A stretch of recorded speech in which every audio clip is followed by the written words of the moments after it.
እንዴት ናችሁ የእግዚአብሔር ቤተሰቦች? የእግዚአብሔር ስም የተመሰገነ ይሁን። እንግዲህ ዛሬ የምናየው የፍጥረታት አፈጣጠርን ነው። በጣም ይገርምና በጣም ደስ የሚል ነው። በጣም ይገርማል። እንግዲህ እግዚአብሔር እሁድ ነው መፍጠር የጀመረው። እሁድ መፍጠር ጀምሮ እስከ አርብ ድረስ ነው የፈጠረው። ቅዳሜን ደግሞ አርፏል። ቅዳሜን አረፈ እና በጣም ይገርም ነው። ሲፈጠር አፈጣጠሩ የሚገርም ነው። የሰው ልጅ ሁሉን ነገር የሚያስፈልገውን ነገር ከእሁድ ጀምሮ እስከ ሐሙስ አሟልቶለት አርብ ዕለት መጨረሻ ላይ ነው ሰውን የፈጠረው ማለት ነው። ሁሉ ነገር አሟልቶለት እና በጣም ደስ የሚል ታሪክ ነው። ይሄ የሚገኘው ገና መጽሐፍ ቅዱስ ስንጀምር ኦሪት ዘፍጥረት ላይ ነው። ኦሪት ዘፍጥረት ላይ አለ እና ስንጀምር እሁድ ነው መጀመሪያ እግዚአብሔር ማንበብ ስንጀምር እሁድ ነው መጀመሪያ እግዚአብሔር ፍጥረታትን የፈጠረው። የመጀመሪያ ፍጥረታትን እሁድ እንግዲህ ማለት የመጀመሪያው ቀን ማለት ነው። እሁድ የፈጠረው ምንድነው? ሰማይ ምድርን ፈጠረ፣ ብርሃን ፈጠረ፣ ጨለማን ፈጠረ፣ እነዚህን ውሃን ፈጠረ። እንግዲህ እነዚህ ሲፈጠሩ የተስተካከሉ አልነበሩም። አንድ ላይ ናቸው የተፈጠሩት። አንድ ላይ ነበር የተፈጠሩት እና በዚህን ቀን እግዚአብሔር ምንድነው ያደረገው? ጨለማን ከብርሃን ለየ። ስለዚህ በዛን ቀን ቀንና ሌሊት ተለየ ማለት ነው። ቀንና ሌሊት መፈራረቅ የጀመረው የዛች ቀን ነው። እንግዲህ የእሁድ ቀን ነው ማለት ነው። ይሄ የመጀመሪያው ቀን ፍጥረት ወይም የእሁድ ፍጥረታት ማለት ነው። እንግዲህ በሁለተኛው ቀን ደግሞ እግዚአብሔር የፈጠረው ምንድነው? ሁለተኛው ቀን ማለት ሰኞ ማለት ነው። ሰኞ ላይ ጠፍርን የፈጠረው እግዚአብሔር ጠፍርን ፈጠረ። ከጠፍር በላይና ከጠፍር በታች ያሉትን ውኖችን ለይቷቸዋል። ሁለተኛው ቀን ማለት ነው። ሰኞ ቀን ማለት ነው። ይህንን የሰራው ሰኞ ቀን በሶስተኛው ቀን ደግሞ ምንድን ነው ያደረገው? ሶስተኛው ቀን ማለት ማክሰኞ ማለት ነው። እንግዲህ ማክሰኞ ምንድን ነው ያደረገው? ውሃውና መሬቱ አልተለየም ነበር፣ አንድ ላይ ነበረ። ውሃዎቹ በማጠራቀሚያ አንድ ቦታ እንዲሆኑ አረገና በማጠራቀሚያ ያሉት ውሃዎች ውቅያኖስና ባህር ሆነ ማለት ነው።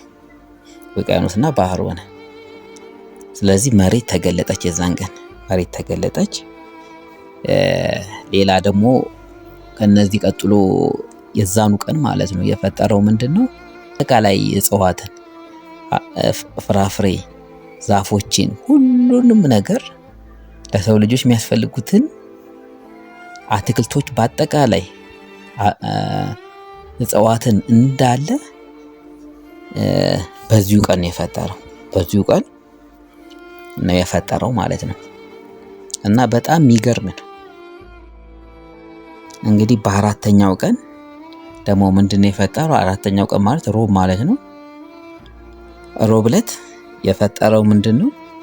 በሰማይ የሚያበሩ ፀሐይ፣ ኮከብ፣ ጨረቃ፣ ሁሉን በሰማይ ያሉትን የሚያበሩትን እንዳለ እነዚህን በሰማይ ጠፈር አኑሯቸዋል። እንግዲህ በአምስተኛው ቀን ወይም ሐሙስ ማለት ነው።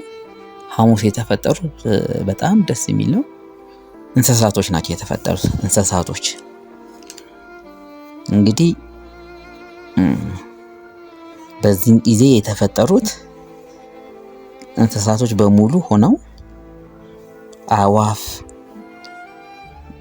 በባህር ውስጥ የሚኖሩ አሳዎች፣ ተንቀሳቃሽ ፍጥረታት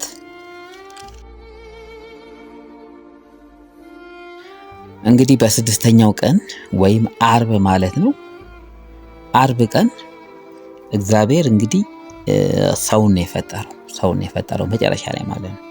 እንግዲህ ሰውን ሲፈጥር የተለየ ነበር። የአርብ የእግዚአብሔር ፍጥረት የተለየ ነበር እና ምንድነው ሰውን በአምሳላችን እንፍጠር ነው ያለው እግዚአብሔር። ሰውን በአምሳላችን እንፍጠር። ስለዚህ ሰው በእግዚአብሔር አምሳል የተፈጠረ ብቸኛው ፍጥረት ነው ማለት ነው። በእግዚአብሔር አምሳል እና ለእግዚአብሔር የተለየ ነው ሰው ማለት ነው። የእግዚአብሔር ልጅ ማለት ነው። ምክንያቱም በእግዚአብሔር አምሳል ነው የተፈጠረውና አርብ ዕለት በራሱ አምሳያ ነው እግዚአብሔር ሰውን የፈጠረው ማለት ነው።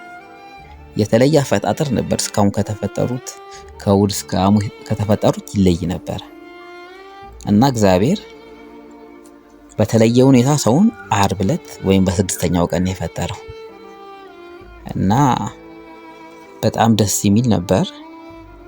በጣም ደስ የሚል ቀን ነበር። አርብ ዕለት ሰው የተፈጠረበት ነበር።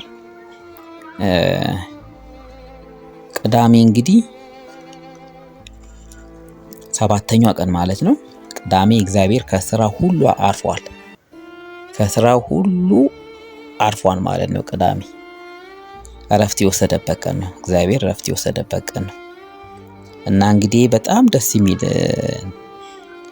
የመጽሐፍ ቅዱስ ክፍል ነው። በጣም ደስ ይላል። ሁላችንም ብናነበው በጣም ደስ የሚል ነው።